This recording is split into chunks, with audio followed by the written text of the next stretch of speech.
online radio station.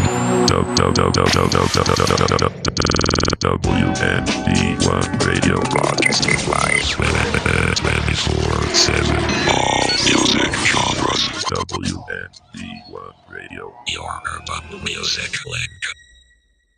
Hey, you are listening to WNB1 Radio, and this is Charlie Perry. I am here today with Eric Andrade. He has some news that he wants to share with you, kind of this flash podcast, and we're going to kind of talk about a few things that are happening this weekend in downtown New Bedford. So I got Eric here. He's got something that he wants to bring out and broadcast to the community because it's very needed. We need to know this information. We definitely need to know where we can get support when it comes to what Eric's going to talk about. And I strongly recommend that we support him in this cause. All right, thank you. All right. Let's see. Tell me something about you, Eric. So, people that don't know you, what's going on? Tell me a little bio about you. I know you're civic minded. You're humanitarian. Always trying to do what's right for people in general. So, let's talk about it, man. Yeah, thank you. I am community member in New Bedford, and as somebody, I just believe that human beings have the right to have freedom, liberty, and a healthy and peaceful life. Everything that this country talks about, right? And sometimes they gotta practice what they preach, right? Let me make sure that this is public so we can have some interactions, Facebook Live and go from there. Yeah, so I'm a father first. I feel like that's something that's important, and as a father, we have a responsibility as parents, not just to raise our children, but to also to make the environment that they're growing in an environment that will be here not just for them, but for their future children. So we have a responsibility, which means we have the ability to respond to what's going on and be accountable to not just take care of our children, but to take care of all children. James Baldwin said that every child is ours, and that's something we have to look at. And that's kind of like, something that really sticks with me. I've worked with young people in this community for a long time. I'm no longer working in that capacity, but as an employee, but I still consider that a moral responsibility that we all have to take care of each other. Like, I know that the generations that came before me, like your generation, had a community, a village, and that village took care of each other. And I think that there's still folks that embody that, yourself included. And I think that there's many other people in our community that do. And to paraphrase from something from the Panthers, each one has to teach one. The more of us that do that, so true, the more it passes on. I agree. The the villages are kind of scattered, and to get back to what you just said, you don't need some kind of title to do what you're raised to do and motivated to do, as far as raising the child, teaching them, you don't need a title, don't need to be a teacher, doctor, anything. You could just be a human being just like you are, walking the streets and talking and teaching. How many people do you know that they're just trying to teach someone just during their daily walk, daily routine, Our old friend, Dr. Jabril Kazan, how many people does he teach on a way of walking to and from the store or just in the neighborhood? So, and there's so many other people. Going into that, Gandhi didn't have any official title or position. Yep. Jesus Christ didn't have any official position or title.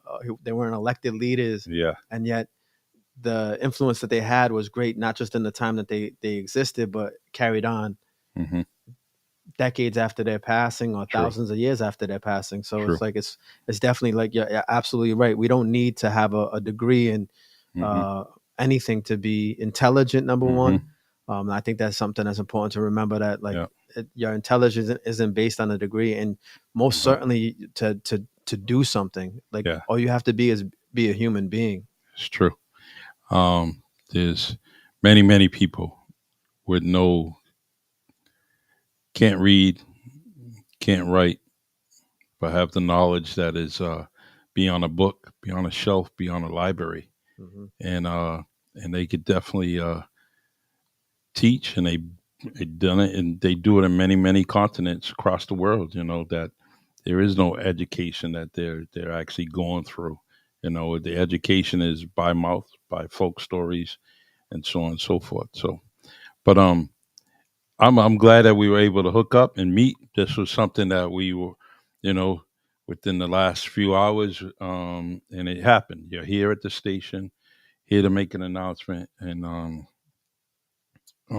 a good announcement. So let's talk about why and why this is important and why you decided to be part of it or organize um, this permanent ceasefire rally, or how do you want to call it? What do you call it? What kind of rally do you call it? Well, it's a coalition of different organizations that have come together, and there's three things that we're calling for. It's a rally and march for Palestine Hmm. on Sunday, December 10th, downtown New Bedford, and it's going to be at the 54th Regiment Plaza, which is on 365 Acushnet Ave, formerly known as Custom House Square.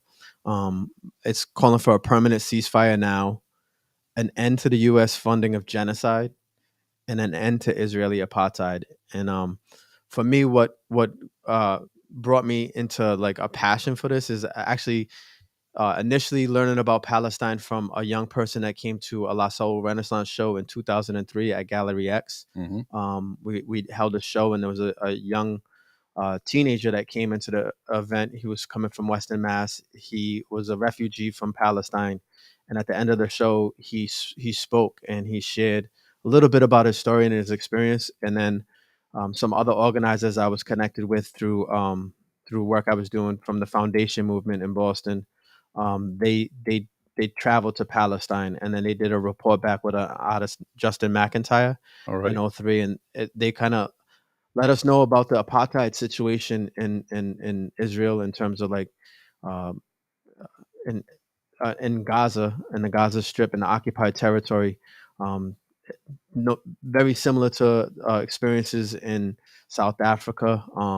It's a militarized concentration camp where um, folks are not in control of their own land, their own destiny. There's Hmm. in Israel, there's over 50 plus laws that discriminate against folks that are not Jewish. Yes. So that in itself is something that as you talked about, Dr. Kazan, Hmm. folks in the United States, African Americans and indigenous folks in this country, and people of the global majority understand discrimination and Yes. separate and unequal realities. And this is something that for hundreds of years, folks have organized and fought against to get um, uh, equality and Hmm. equity in terms of the justice system. And then, we've had folks. I had Professor Renuga, who is a resident in New Bedford, who is from South Africa, who had to escape South Africa during the apartheid movement. He got involved with Steve Biko and the liberation Hmm. movement that was happening there. Came to the United States, and he was a professor of mine at UMass. Okay.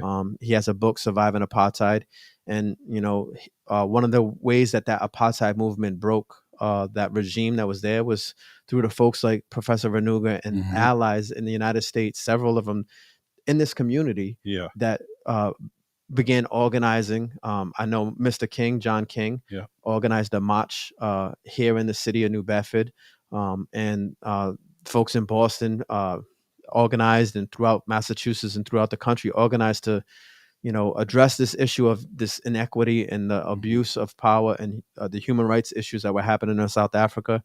And Mandela and Reverend Desmond Tutu Hmm. um, both called out the reality of what uh, was happening in Palestine via the Israeli government's Hmm. apartheid system, calling it an apartheid system, saying that they knew very well what apartheid was, and that the situation in that region Yes. was very much the same.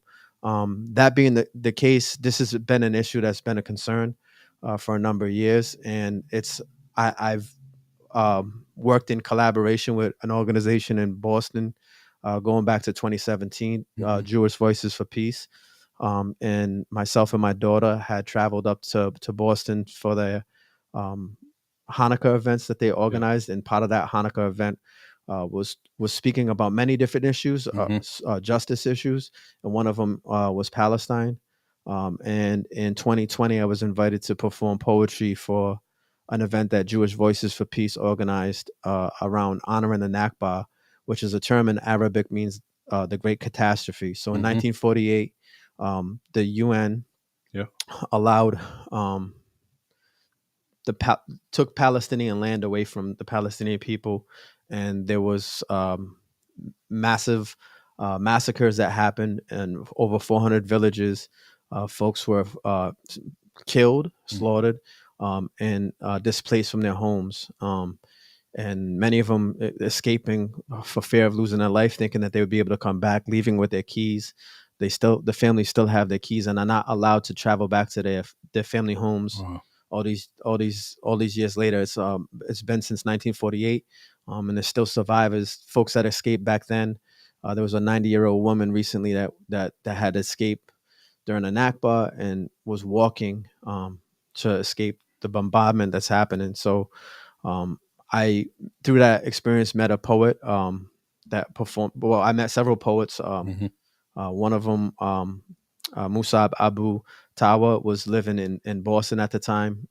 He amazing poet, very as poetry has a way of really connecting with you in a way where someone could talk about their politics, but what people think and what people feel, like feeling is a language that's universal and it connects us as people. Like we move with emotion, and emotion is a way to connect people. And his poetry describing the realities of surviving. This region has been bombed multiple times.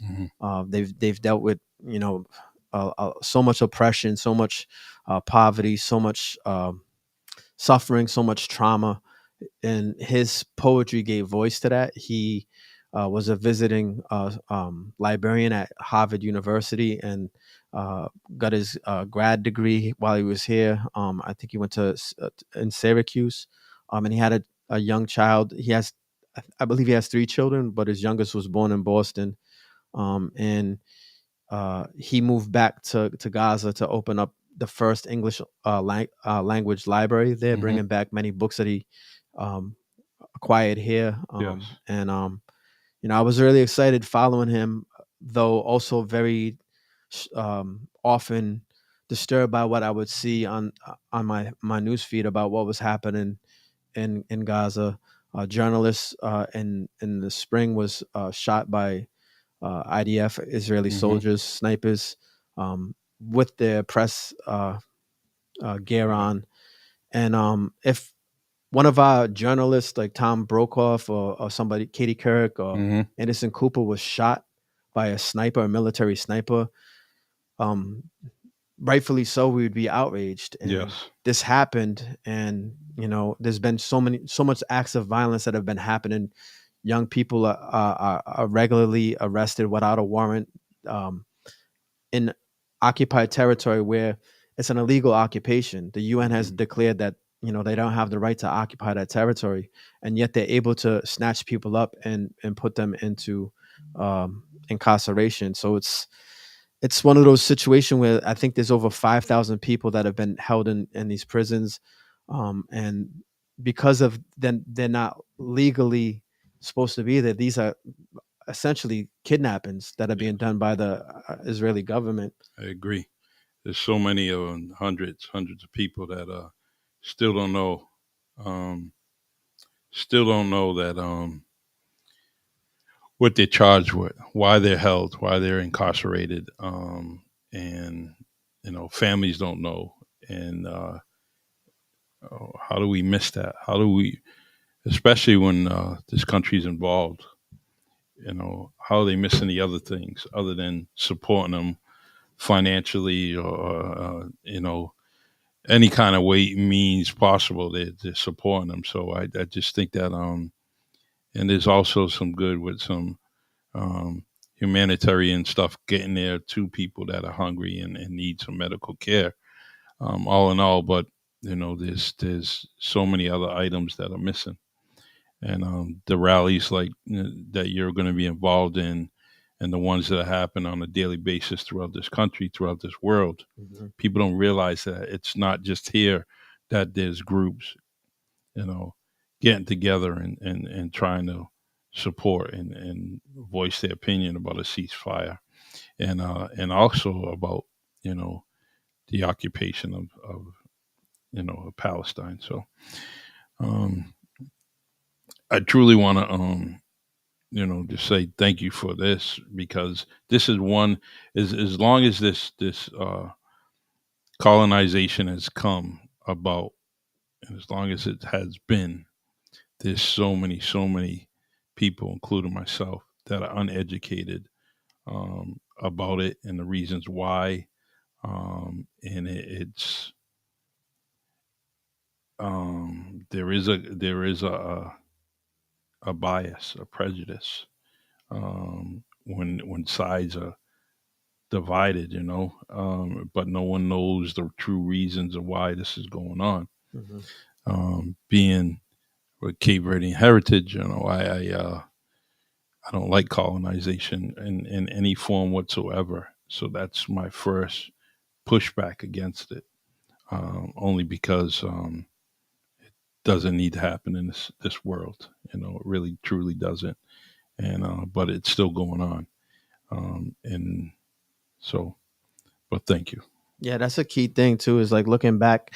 One of the things is like looking at like Amilcar Cabral's stance on it, and Amilcar Cabral made a statement about it in 1968. And I'll paraphrase it. I could Mhm. find it on my phone, but basically, his viewpoint was that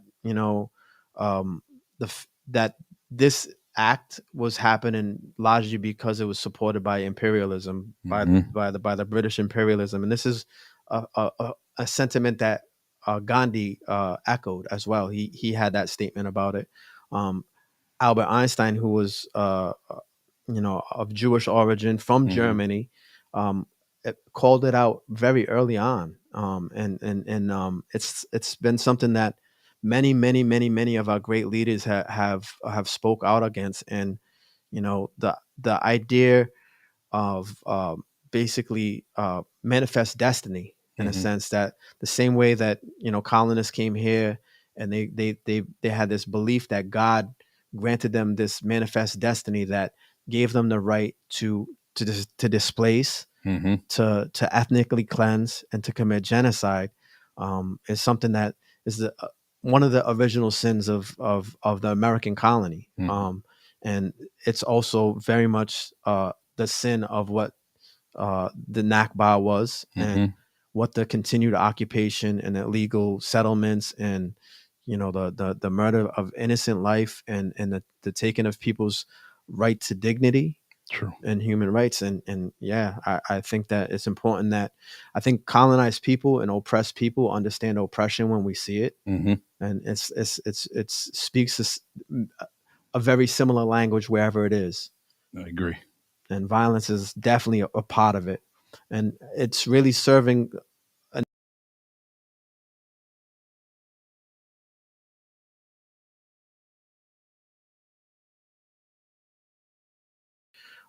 and European racism and anti-Semitism also fueled it, as what the anti-Semitism in Europe did to our Jewish brothers and sisters, and as Cape Verdeans, many of us have Jewish ancestry as well, Yeah. because in Cabo Verde, many Sephardic Jews from Morocco and from Portugal ended up immigrating to the islands for a sense of safety. And I know for my family, some of my family, the Silver side of my family, Mhm. that there's Jewish blood inside of us, and Yeah. there's a Jewish setter, that it's a Cape Verdean and Jewish setter that Mhm. I've been involved in Boston with a group of other folks that annually happens. And part of that conversation is about the history of shared experiences, and it's important to separate Judaism from Zionism. Mhm. Um, Zionism, the founders of Zionism were not even was an atheist. He wasn't even a believer in the religious aspect Yeah. of Judaism. And I think what's unfortunate is that there's this growing movement in Zionism to tie Judaism to Zionism. And the reality is, as I mentioned earlier, I've had relationships with folks in Jewish Voices for Peace Hmm. for going almost 4 years now, and there's a growing number of folks in the Jewish community that are on the front lines of this issue, calling for an end to the apartheid in Hmm. Israel, and for Palestinians' right to human dignity.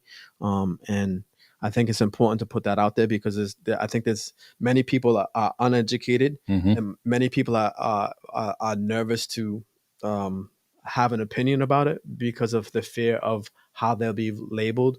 I'm somebody that, I don't believe in any of these isms. Like I Hmm. believe that humans all should be loved, all should be protected, and most certainly, um, I, my love of the Palestinian people is not something that is rooted in hatred for any other group. True. You can love equally all people, and the liberation of the oppressed is also tied to all liberation. Like Hmm. none of us are free till we're all free.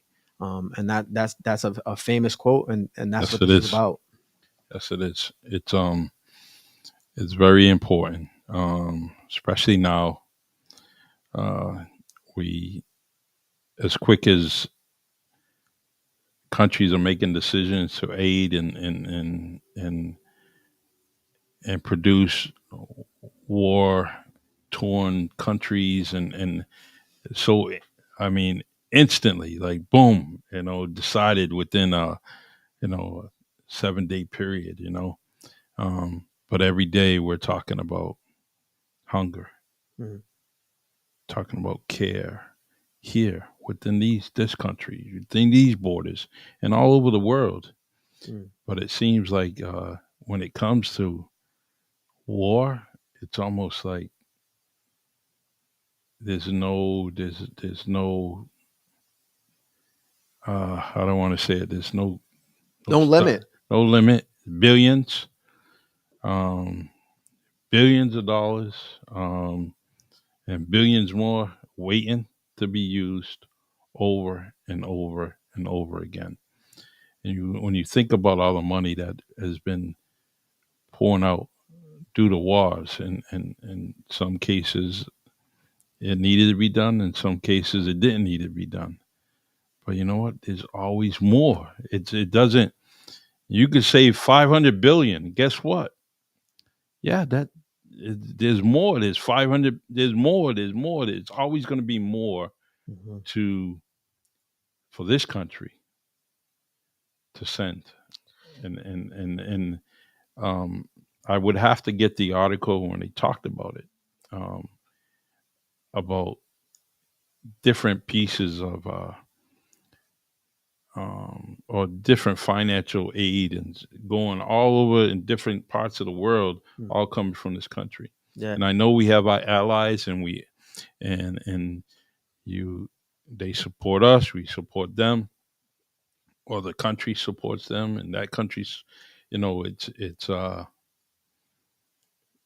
if you I don't want to say this in a nice way, but anyways, if you're doing things together, sometimes you gotta have that loyal support, whether it's good or bad. I think And that I think we go ahead. the thing I think with that is I was watching a video clip from it's from 2004. Fred Hampton Jr. came to the West End to treatment on demand, and one of the things he talked about is like when we talk about sometimes we've been conditioned to talk about what the federal government or what's happening as something that we're doing, Hmm. and he was saying I have no part in that. Yeah, Like I had no decision I making agree. in that.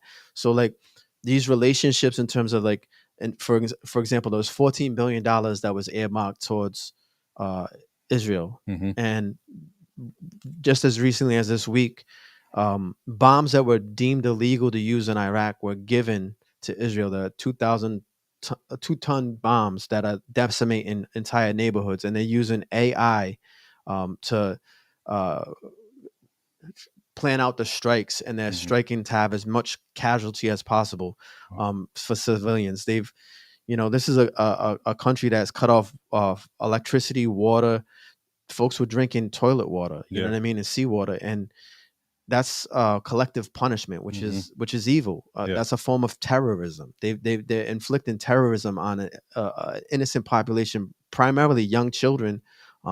Majority of the population is children, and when they're spending this money or sending this money, the money isn't just going to those countries. It's going to U.S.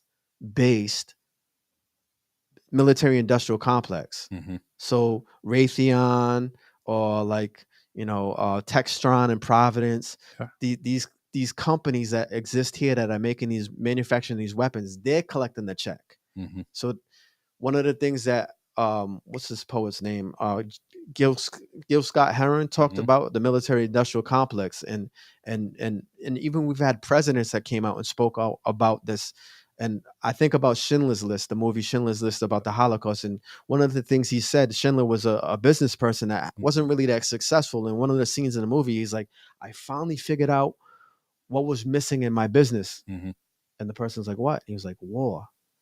War is big business for a lot of Yeah. these people, and the power is that we have, like, for example, locally, one of the goals of this rally is, calling for a permanent ceasefire and calling for an end to U.S. funding of genocide. Locally, our representative in Congress, Mr. Bill Keaton, he's very much supported by the defense contractors. So these folks are supported by these billionaire corporations that are making Mhm. money off of war that want to continue their profit. So part of the way they continue their profit is to put people to support the politicians that are going to support the agenda. Yeah. So one of the calls that we have in this rally is we're trying to get the folks that want peace, want a permanent ceasefire, want our tax money not to be going for genocide. Like Mhm. our money, like you were saying, we have issues here at home. We have high inflation, we have high unemployment, we have high homelessness, we have all these issues in our school system and all our infrastructure. Yeah. $14 billion could go a long way in our local community. And it shouldn't go Mhm. to killing children. It shouldn't go to killing innocent men, women, and destroying an entire community. They're literally erasing like historic artifacts and just entire spaces. Like when you look at the aerial views of what they've done already, it's just like it's heartbreaking. I can't really sleep. I haven't really slept that well in the last month, and I'm disconnected. Yeah. Imagine what it is to be a Palestinian American, and we have Palestinian Americans in our community. Mhm. Yeah. What is it? What is it for them? And what is it for the folks that are over there Yeah. seeing this on a day-to-day basis? The U.S. government provided white phosphorus, which is an illegal weapon Mhm. that they're spraying that burns to the bone. It burns when you breathe it in. You got children getting that. They left the military came into a hospital and forced the doctors and nurses out to leave children on incubators on the beds. Mhm. These children, when they came back, were decomposing with worms in their body, had been savaged by dogs and had mold on their bodies. Yeah. Who does that? These are That's it. war crimes, and this is in our Horrific. name. It's in our Yeah. money. We're doing that with our elected officials co-signing it. So we have to take the power back. We have to realize the power. We have to speak out and say this is not in our name. Mhm. Like for me, um, you know, you will. Martin Luther King said it's the silence is the real enemy. Like at the end of the day, Mhm. people's silence is the problem, and that's one of the things that's really been bothering me. And I pray and I know that there's more people in our community that truly do care about human life, that truly do desire peace, that truly don't want our tax money to be going to genocide Yes. and oppression. And this is a rally to get those folks to come together on Sunday at 1 p.m. And we're meeting at the 54th Regiment Plaza. And from there, we'll have some speakers we're going to march. And we're calling on, our elected officials in particular. Mhm. Representative Keating has an office right downtown in New Bedford, and Mhm. his statements so far have been very harmful and shameful. When asked about this and showing concern, he says that oh, it's a shame that Hamas is using human shields. dropping bombs on entire communities and killing innocent people is never warranted. Hmm. It is never warranted. And what is happening right now is shameful. And history is gonna not be in favor of those people that are silent, and more so those people that are actively participating Hmm. in making this happen, and not in our name. I agree. There's this is powerful. It's I'm glad that the city is or you and everyone's really trying to do this and get this done, which it's going to be done. I will do whatever I can to support it up until Sunday. Do what I have to. Um, and let's see, one other thing. I just wanted to say some of the Go ahead. organizations that are involved in endorsing and organizing this.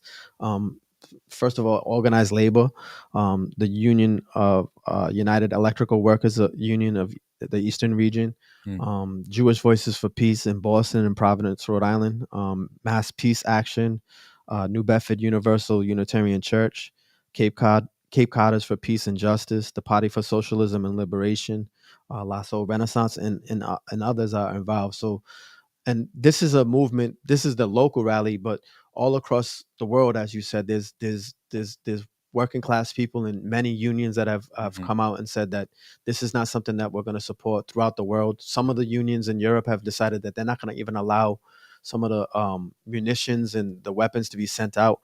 So this is something that people are not just people, organizations are organizing around, and hopefully more and more will wake up to it. But this is not something that is an individual doing it. This is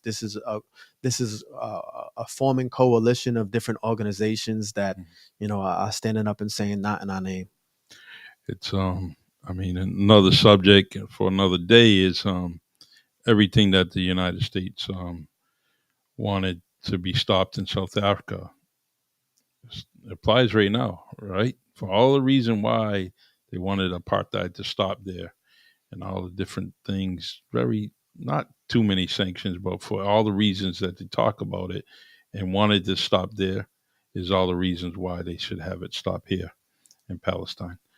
Um, so, but it's always a pleasure talking to you. You keep up the good work. I will try to um, do whatever I can to support you up until that day. This podcast is on YouTube, Facebook Live. I'll actually download it, put it on Spotify later.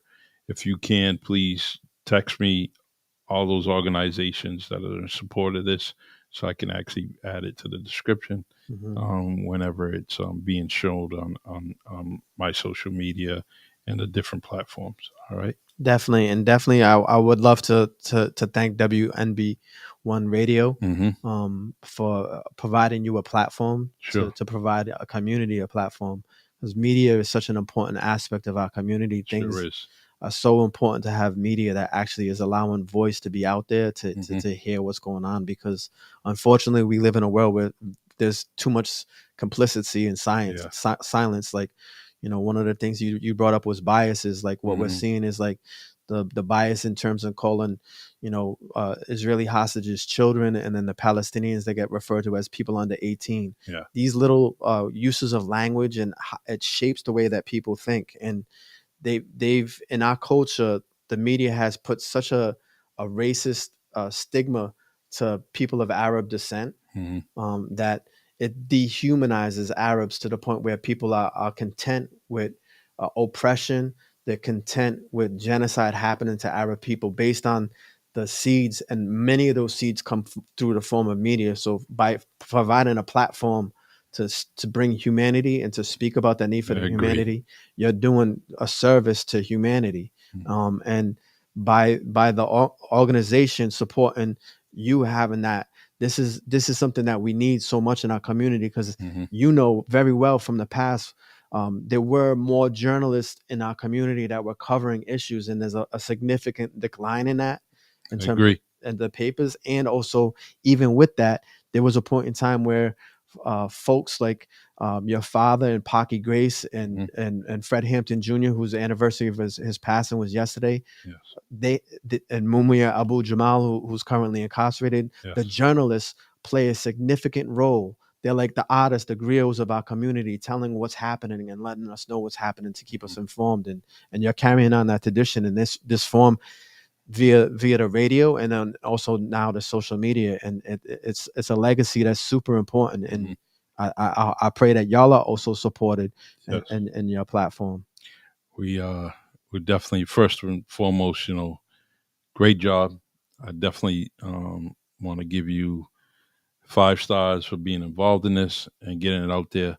But I also want to say that I'm glad it's within our city limits.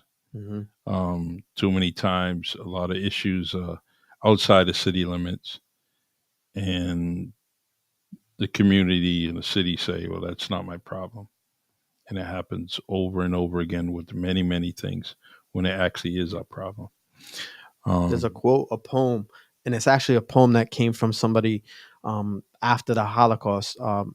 His first name was Martin. He was a reverend from the, I believe it was the German Lutheran Church. And he said, first they came for the communists, but I wasn't a communist, so I didn't speak up. Then they came for the trade unionists, but I wasn't a trade unionist, so I didn't speak up. Then they came for the socialists, but I wasn't a socialist, so I didn't speak up. Then they came for the Jews, but I wasn't a Jew, so I didn't speak up. And then they came for me, and there was no one to speak up for me. And what that poem really speaks to is, even when something seems so far away, if you don't speak up, what you allow happen to other, you create the pathway for that to happen to you. And I appreciate so much that it's happening in this community, because like you were saying, I've been traveling to DC, I've been to Boston, I've been to New York, I've been to Providence for many events. The first event that I saw here was a young artist, Zule, that organized an art and a mural that was done in Wings Court, and that really inspired me to be able to be, because I wasn't able to travel outside of the city at the time, and because I've been in so much suffering, like so many people seeing this, my empathy has been really triggered. Like, putting yourself into an action, these things are actually healing for us, because it's, you go from being like seeing it and a witness to it and feeling like hopelessness or sadness or a rage or even anger at seeing it, to putting that into action and to be around other people that care. That day of that art, and when they were painting the mural, there was only like 4 or 5 of us there, maybe 6, but the solidarity of seeing other people that were feeling something, and then also to see the mural that Zule was putting up onto the wall, and the message that they were putting out there, it really gave me hope, and it made me grateful that something was happening in our community. Because this thing that I've been sad about is the apathy in our community. Like, people are right now going about the day-to-day business like this isn't happening. As people are preparing for holiday seasons, for for the Christians, where was Jesus born? Jesus, these folks that are being inflicted with this genocide are of the same land that your Messiah is from, and for all the 3 Judaism, Christianity, and Islam, those religions have that base there. How are we going out and celebrating holidays while this harm is going on? How are we saying peace on earth? How are these churches in our community saying all this peace? How are we buying presents and getting ready to celebrate and sing Christmas songs and light Christmas trees when this is happening? Like, what would your higher power say? What would your and I think that that's something that I'm grateful that this is happening in this community, and I'm praying that those folks that, because I believe there's more people that have good in their heart than don't. And those that even don't, what I think is missing is that they just don't understand. They've been conditioned to not see the other as themselves. To see them as a different person, and that goes to that bias. Yes, I was getting ready to say that. Well, this is powerful. I'm glad we were able to get this connection, and you get your message out. It's real important. And WMB1 Radio is here. Just reach out to us, and we can do whatever we have to, between the powers to be and all the hosts that are here on WMB1 Radio. between all of us, we can definitely find a time slot where, things can be delivered to the community, whether it's rallies, whether it's showcasing Mhm. things that we have within the city. Um, just give us a call. Check out WNB1, WNB1.com, and also add WNB1 radio to your devices, whether it's Apple or Android, and you can listen to music 24 hours, 7 days out of the week. My name is Charlie Perry, and it's my friend Eric Andrade. He's here, and continue to watch and search for him because he's always involved with something when it comes to human beings. So just Eric, you have this platform that you need. If you need us, give us a call. Numerous people here, and we'll do whatever we have to help you out. And at times we may agree to disagree, but we're going to tell you that, and just like you're going to tell us, right? Yeah. That's how friendships and communities are built, based on differences, but we all have a conversation and to come to some resolution, right? Mm-hmm. So, Amen. all right, December 10th, 1 p.m. Yep, 1 p.m. And it's the 54th Regiment Square. And the address you gave was what? 365 Acushnet Ave. All right.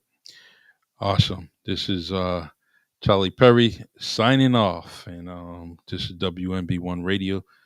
Continue to listen to us. Love you. God bless. Peace. Peace.